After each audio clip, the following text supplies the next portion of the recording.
ए सुशीला जी तेने यार अभी तक दोपहर होएगा, तेने अभी तक हमारा टीको ना करो है। दोपहर में तो तू चल के आई है, अब टीको करते जल्दी से। अरे मुत्तू बेटा, अंदर से टीका की थाली ले लाओ बेटा, जल्दी लो। जाओ मामा के टीका करेंगे, जल्दी जाओ।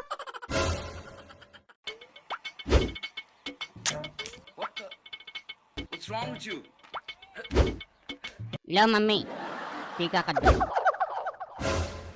मामा डाकू बन गई, मामा डाकू बन गई।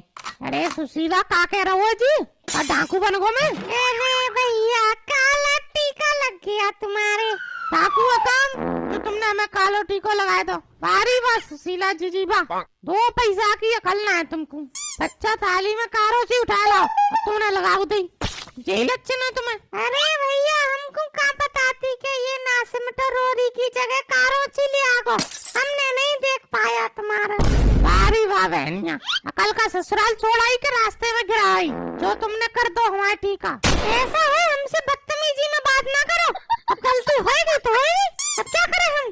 अब लो मिटा देते हैं, इसमें क्या है। कौन सी लक्ष्मण जी की रेखा है, एक बार खिंच गई तो खिंच गई, अब मिटेगी नहीं। मिटा देंगे ना बच्चा ना ना, एक बार अगर बहन ने टीका कर दिया तो बहन उसे मिटा नहीं सकती। अब बेटा ये बहुत बड़ा अपशगुन होता है, अगर अब तुम मिटाओगी तो। अब रहन दो, हो गया तो हो गया। अरे पिताजी तो तुम अब क्या चाह रहे हो कि हम कालो टीको लगाए के मोहल्ला में घूमे हैं? मजाक बनवाए अपनी। अरे इनको तो हर बार को यही नाटक है, अब टीका कालो कर देंगी, अगली बार तुम्हारा नारियल फफूंदा लगा वो उठा लाएंगे। ये हर बार ऐसे ही करती हैं। हमका नारियल में घुसे बैठे हैं, ऊपर से सही लगा तो हम ले आए, अब हमें क्या पता कि अंदर फफूंदी पड़ी है। हाँ तो सस्ता उठा लाई होंगी तुम, तुम्हारी पुरानी आदत है सस्ता खरीदने की, हमें का पता ना है। सस्ता मत दो ले आएंगी, कभी एक आध तो निकलेंगी ये चीज। हाँ हम सस्ता मत दो उठा लाए, तुम्हारा हर बार को यही नाटक है, तुम कुछ ना कुछ करके नाटक करते हो। हम 200 किलोमीटर से पैदल चल के आए हैं, उसका कुछ नहीं। किसने कहा आता कि पैदल आओ, भान नहीं मिला था क्या तुम्हें कोई है? अरे भाऊ तुमने पैसा बचाए होंगे, पैसा बचावे के माए तुम पैदल चल के आई हो, वरना भान नहीं मिल सकते तुम्हें, भान कर लेती तो आई पैदल। मैं 200 किलोमीटर से पैदल आ रही हूँ, काय के लिए आ रही हूँ? मैं सिर्फ तुम्हारा टीका करने के लिए आ रही हूँ। और इसका हर बार का यही नाटक है। क्या दे देता है ये मुझे? सिर्फ 200 रुपए वाली साड़ी देता है विदाई में, और क्या देता है ये? साड़ी भी पिताजी के कहने पे देता है, वरना ये तो मुझे कुछ ना दे। बस आ गई ना मांगने पे। अब तुम सुबह से निकली हो, इतनी देर लगती है यहाँ आने में? कब से बैठा हूँ तुम्हारे इंतजार में, अभी तक मैं 400 रुपए की झाड़ी बना लाता अपनी, वो नुकसान करवा दो तुमने हमारा। हाँ तो तुम अकेले भैया हो का? छुट्टन भैया के यहाँ भी तो गई थी मैं। अच्छा तभी इतनी देर लग गई तुम्हें। और एक बात बताओ, तुम्हें हमने बुलाओ कि उन्होंने बुलाओ? तुम पहले वहाँ चली गई। क्यों ना जाए, हमारा बड़ा भैया है वो, रास्ते में पहले पड़ा तो हम चले गए। ऐसा है, लड़ाई होगी तुम्हारी, हमारी नहीं है। हमारी रह गए, तुम भी भैया हो, वो भी भैया है, हमसे बात न करना फालतू। बहुत खूब, देख रहे हो पिताजी, पहले बुलाए कोई और जाए कहीं और। बहुत बढ़िया सुशीला, बहुत बढ़िया। और तुम हमारे यहाँ तो रुकोगी नहीं, तो रईस है तो तुम अमीर के यहाँ जाओगे, हम तो गरीब है, हमारे यहाँ काय को रुकोगी तुम? पिताजी देखो ये ज्यादा बोल रहा है, इसको समझा दो। हमारे लिए कोई अमीर गरीब ना, और हमारी मर्जी होगी हम वहाँ रुकेंगे बस। हाँ तो फिर यहाँ क्यों चली आई हो? वही रुकती, हम क्या यहाँ कोई लगते हैं तुम्हारे? अब इनका क्यों भौंपा चालू हो गया? क्या हो गया महाराज तुम्हें? बदतमीज, ये सब तेरी वजह से है। रवा कम कर, आज घर में ऐसी फूट पड़ी है, आज अगर सुनीता बेचारी जिंदा होती तो आज उसकी आत्मा तार तार हो जाती तुम दोनों की वजह से। नालायक, दोनों आपस में ही मरे जा रहे हैं। अरे पिताजी पहले कब तार तारनी हुई थी अम्मा की आत्मा? पहले भी कहाँ सुनता था ये? आधा खून तो अम्मा का सीने जला के रखो, अम्मा बनना कोई उम्र थी अम्मा के मरने की? ऐसा है सुशीला जी, और ज्यादा खड़े मुद्दे मत उकारो, वरना मुंह पे बहुत कुछ है बोलवे के लिए। जितना कम बोलो उतना बढ़िया रहेगा। हाँ सही है सही है, हम का कछु बोल रहे, तू ही बोल ले, लगा दे सबके लाइक टेप, तू ही बोलेगा, हम काय को बोलेंगे। अरे मुत्तू बेटा तुम यहाँ हो, हमारे पास बैठो। अरे हम आओ तो ये चलतो रहेगो, तुम बैठो आओ।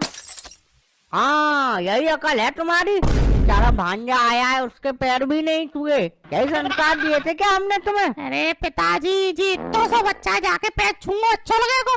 अरे वैसे हूँ आजकल मॉडर्न जमाना हैगा वो, अब कोई ऐसी बातें मानते हो तो तुम मान के बैठे हो बहू। हाँ मॉडर्न है गया है। अरे मॉडर्न है गया हो तो अंगना छोड़ दो तो जाने तुम्हें। ए पिताजी कैसी बातें कर रहे हो तुम्हें?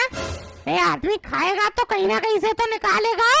खैर खाने से याद आया, अरे बेटा मुत्तू जा मिठाई को डब्बा उठाए ला, खाए के देखते कहीं ये फफूंदा लगा तो ना उठा लाई फिर।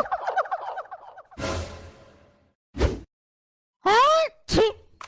लो अब सगुन हो गया, छींक दिया बच्चे ने। अरे पिताजी अब सगुन कुछ ना हुआ, उसने मिठाई में छींक दिया, मिठाई खराब होगी, खा लो अब कौन खाएगा ये छींकी हुई मिठाई बताओ। और हाँ जी अब मैं तो देना रहा हूँ मिठाई के पैसा, तेरे लड़का ने खराब करी है मिठाई, मैं तो खाली गोला के दूंगा 50 रुपए। अरे तेने ही तो उठवाई बच्चा पे, अब तो तू ही देगा पैसा। अरे मैं कुछ ना दे रहा पैसा, ले जा अपने घर पे मिठाई वापस, तुम ही खा लो जाए मिठाई है। मामा मैं खा लूंगा। तू तो खा ही लेगा, छींका ही तूने। अरे छींका छींका कर रहे हो तब से, हलवाई की दुकान पे तो खूब खा लेते हो, वो जाने पता नहीं पसीना वसीना मिला के दे देता है, उसकी तो कुछ ना। यहाँ बच्चे ने छींक दिया तो मना कर रहे हो। हाँ तो वहाँ काम देखते हैं, वो तो हमारी पीठ पीछे करता है, इसने तो हमारी आंखों के सामने छींका है डब्बे में, हम कैसे खा लेंगे इसको। ये देखो आज के समाज को। अरे पहले के जमाने में भांजे के पैर धोकर पी लेता था मामा, और ये छिकी हुई मिठाई नहीं खा रहा। बताओ कैसा मामा है ये? मतलब ये तुम सही बात कह रहे हो पिताजी, मतलब इसका छिका हुआ मिठाई अब हम खाएंगे, हम तो खाएंगे नहीं, रख लो तुम खा लेना ये सब। अरे हम तो खा लेंगे, बच्चा भगवान के समान होता है, भगवान का जूता कौन नहीं खाता, हम तो खा लेंगे। नाना नाना हमें बंदूक चाहिए। अरे बच्चा, अरे बंदूक का क्या करेगा, क्या मामा को मारेगा क्या अपने को? बंदूक नहीं लेते बेटा, वो बेकार चीज होती है। अरे बंदूक से मामा को नहीं नाना को मारेगा, क्योंकि नाना बहुत पैसा दबा के बैठा है। ऐसा है, ज्यादा फालतू जीव ना चलाओ तुम, बदतमीज कहीं के। अरे मुत्तू बेटा इधर आ, इधर मेरे पास आजा आजा। और मुत्तू बेटा तुम्हारी बुआ फूमती के क्या हाल हैं? उसके तो अच्छे हैं, तुम अपने देखो, शादी हो रही है उसकी अगले महीने। क्या शादी हो रही है? बताओ ये कोई बात हुई, हमें बताया ही नहीं है। क्यों तुम्हें क्यों बताएंगे, तुम कोई मंडप से आने जाओगे वहाँ, जब दावत का टाइम होगा तो आ जाएगा तुम्हारे पास कार्ड। जीजी बता रहा हूँ, एक नंबर का मतलब ही जीजा है मेरा। अब क्या हो गया, क्या कर दिया जीजा ने? ऐसे हर बात पे फोन करते थे कि फलाना काम है आ जाओ, धमकाना काम है आ जाओ, इसका पक्का हो गया, बहन की शादी कर रहे हैं। और बताओ हमको भनक तक भी ना लगने दी। सारे चला जा जहाँ से, ऐसा जूता दूंगो। ये नहीं कुछ ढंग का काम कर ले, तेरा भी गौना हो जाए, वरना सारे मरेगा कंजरों की मौत। नालायक शुगर गधे का बच्चा। हाँ हम तो है ही गधे के बच्चे। सुशीला बिटिया तुम बताओ, और ससुराल में सब ठीक है ना? दमाद जी अब पी कर तो नहीं आते बेटा? नहीं पिताजी पी के तो नहीं आते, जब से आपने डांटा है ना, अब घर में ही पी लेते हैं। चलो ये भी ठीक है, अब आदमी नाली वाली में तो गिरने से बचता है, घर में पीता है तो। और बेटा ये सब छोड़ो, और तुम्हारी सास हसमुख देवी के क्या हाल है? ठीक है वो? ठीक ही है उनके हाल, अब सर्दी आ रही है ना तो स्वेटर बुनने में लगी रहती है। हाँ बेटा स्वेटर तो वो एक नंबर बनाती है, और जब से तुम्हारे ससुर राम प्रसाद खत्म हुए हैं, बेचारी अकेली पड़ गई होंगी बहुत। हाँ पिताजी अकेली तो पड़ गई है। अरे हाँ अकेली से याद आया पिताजी, अम्मा जी ने तुम्हारे लिए लड्डू भेजे हैं तिल के। आज भी हसमुख देवी हमारी बहुत फिक्र करती हैं। बहुत फिक्र करती हैं, तो यहाँ काय को डले और चले जाओ भाई, हम तो तुम्हारी चिंता करते नहीं है, जाओ। तू रुक, सारे नासी बहुत बोलता है, तू बीच में ला तेरी सरगुद्दी से आऊं। रुक बक्का, रुक यार डटी आती है भाई, सुधारूंगा, भाग मत, रुक।